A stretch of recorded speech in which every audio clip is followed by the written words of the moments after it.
Vous savez, il y a quelque chose qui me manque vraiment pendant cette période de confinement.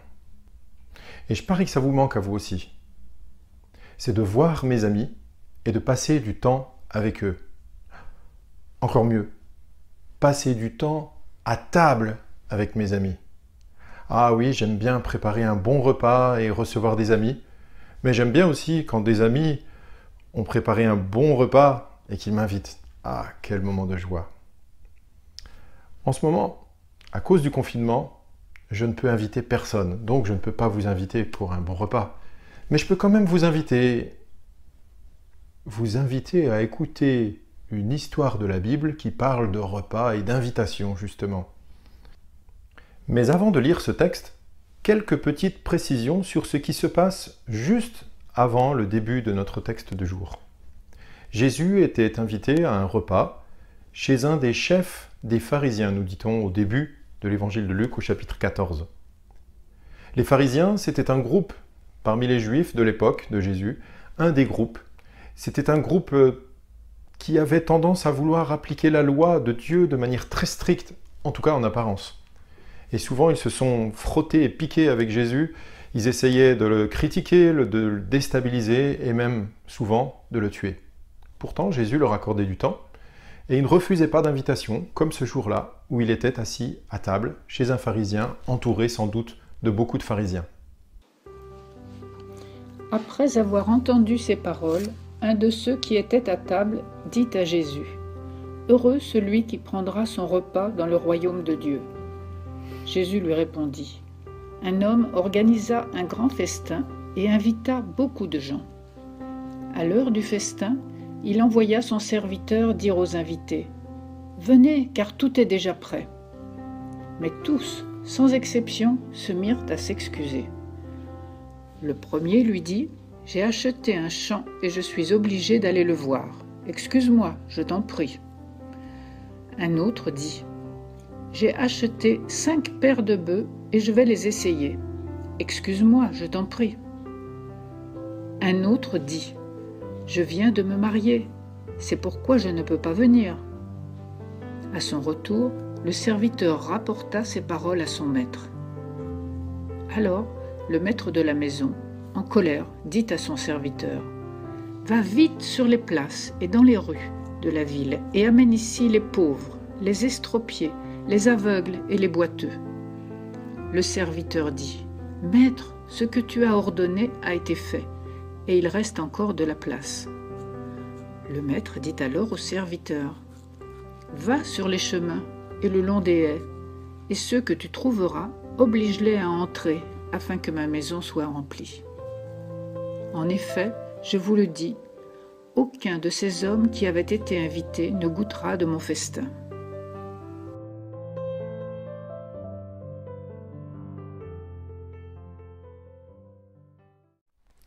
Merci Michel pour la lecture de ce texte. Alors comme je vous le disais, ce texte nous parle d'un repas. Tout tourne autour du repas, même le vocabulaire, ce dont on parle, donc c'est de la nourriture, des invitations, des repas, des futurs repas, des occasions de repas. Il y a un des invités qui trouve peut-être ça un petit peu trop terre à terre et qui a envie, je pense, de spiritualiser tout cela. Et il s'exclame en disant cela à Jésus : « Heureux celui qui prendra son repas dans le royaume de Dieu !» Vous savez, c'est comme quand on est dans un repas et que quelqu'un d'un seul coup se met à parler et sort un truc d'on ne sait où. On a l'impression qu'il attend une validation de la part de Jésus. Il s'attendait peut-être à ce que Jésus dise « Waouh, c'est vrai, bravo !» ou du genre « Mais oui, bien sûr, ça sera génial ce repas dans le royaume de Dieu !» Eh bien, pas du tout. Jésus va le refroidir carrément. De quel repas parle-t-il ? Un repas dans le royaume de Dieu ? On sent bien que ce n'est pas pour ici et pour maintenant. Je ne suis pas spécialiste des religions et je n'ai pas fait de recherche pour ça, mais je sais, parce que j'ai déjà entendu plus d'une fois que dans différentes religions, il y a cette espérance qu'une fois dans l'au-delà, on aura un repas, un festin. Eh bien, ça fait partie aussi de l'espérance chrétienne, d'avoir un repas, le festin des noces. Jésus en parle plus d'une fois et d'autres passages de la Bible parlent aussi de ce repas. Hop, hop, hop, hop, hop. On ne s'emballe pas trop vite, parce que l'histoire que Jésus a racontée à ses pharisiens a dû leur faire l'effet d'une bombe. Écoutez, il leur raconte une histoire et je vous dis tout de suite la fin. On l'a lu, mais je vous la répète. Aucun de ces hommes qui avaient été invités ne goûtera de mon festin. Pourquoi? S'ils étaient invités, pourquoi n'ont-ils pas le droit d'entrer dans la salle du festin? C'est à cause de leur attitude méprisante envers celui qui les a invités. Dans l'histoire que Jésus raconte, vous l'avez peut-être remarqué, il y a des gens qui sont invités et d'autres qui ne le sont pas, en tout cas pas au début. Alors pour ceux qui n'ont pas trop l'habitude de lire la Bible, il faut que je vous précise quelque chose. Dans l'Ancien Testament, il y avait un peuple privilégié, c'était le peuple d'Israël. Quel était leur privilège? Ils étaient appelés, et ils l'étaient, le peuple de Dieu.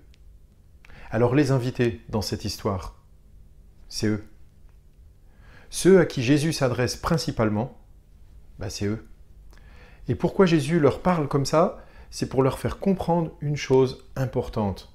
Ce n'est pas parce que tu es invité que tu entreras automatiquement dans la salle du festin. Pourquoi? Eh bien parce que ces gens-là avaient un problème majeur. Ils avaient autre chose à faire, de plus important, en tout cas à leurs yeux, que de répondre à l'appel de celui qui avait préparé le festin. Et ils se sont tous mis à s'excuser. Le premier lui dit « J'ai acheté un champ et je suis obligé d'aller le voir. Excuse-moi, je t'en prie. » Un autre dit « J'ai acheté 5 paires de bœufs et je vais les essayer. Excuse-moi, je t'en prie. » Un autre dit « Je viens de me marier, c'est pourquoi je ne peux pas venir. » Ce sont toutes des excuses bidons, des prétextes pour ne pas se rendre au festin auquel ils étaient invités, tout simplement parce qu'ils n'avaient pas envie d'y aller. Voyez par exemple le premier.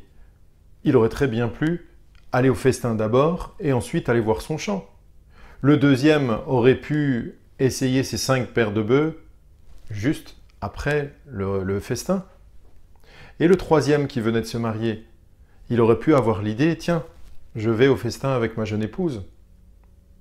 Vous souvenez-vous où se trouve Jésus au moment où il raconte cette histoire? Il se trouve à un repas avec des pharisiens. Il s'adresse principalement aux pharisiens à ce moment. Et à votre avis, ces pharisiens qui l'écoutent, dont celui qui a dit « Heureux celui qui prendra son repas dans le royaume de Dieu », eh bien ces pharisiens, est-ce qu'ils ont quelque inquiétude par rapport au fait d'aller ou pas dans ce festin? Est-ce qu'ils ont peur de ne pas y aller? Pas du tout. Ils ont la certitude qu'ils iront. Ils ont la certitude que tout va bien pour eux. Dieu les prendra avec lui dans ce festin. Mais Jésus pèse ses mots, choisit ses mots, et il nous parle d'un maître qui va inviter, qui va lancer l'invitation au moment où tout est prêt, et eux, ils ne sont pas prêts, ils n'ont pas le temps, ils ont autre chose à faire, et ils s'excusent. Quelle est la réaction du maître? Alors le maître de la maison, en colère, dit à son serviteur « Va vite sur les places et dans les rues de la ville, et amène ici les pauvres, les estropiés, les aveugles et les boiteux. » Cette histoire est une parabole que Jésus a inventée. Alors il nous faut trouver qui joue le rôle de qui. Les invités, les premiers invités, sont les Israélites. Ils étaient le peuple de Dieu, et c'est eux qui étaient les premiers invités. Malheureusement, beaucoup ont rejeté l'invitation et se sont détournés de Dieu. Heureusement quand même, certains oui, bien sûr. Le maître de la maison, qui se met en colère contre les invités qui le rejettent, c'est Dieu. Et l'invitation est donnée à un troisième groupe. Ce sont les aveugles, les pauvres, les estropiés, les boiteux. Eh bien, ce sont tous ceux qui n'étaient pas invités au départ, qui ne font pas partie du peuple d'Israël, mais qui sont invités par la suite. Dieu étant l'invitation à tous. Vous le voyez, ils sont même contraints, forcés à rentrer. Le texte n'insiste pas beaucoup là-dessus, mais puisqu'il dit que quand les premiers invités refusent l'invitation, le maître qui organise ce festin se met en colère, à votre avis, comment réagira-t-il si des gens qui sont invités sur les places ou dans les rues refusent l'invitation? Je crois qu'il y a des invitations qu'il n'est pas bon de refuser. Oh, peut-être certains d'entre vous se disent, moi, ça ne me concerne pas. Après tout, Dieu ne m'a pas invité, il ne m'a jamais invité à un festin. Trop tard. Avec ce que vous venez d'entendre, eh bien, vous avez reçu l'invitation de Dieu. Dieu vous invite à venir à lui. Il vous invite au festin. Il veut vous donner la vie, sa vie. Trouverez-vous des excuses pour réfuter son invitation? Avez-vous autre chose à faire? Je ne sais pas moi, peut-être aller essayer une paire de bœufs? Par ce texte, nous sommes tous invités à considérer sérieusement l'invitation que Dieu nous adresse.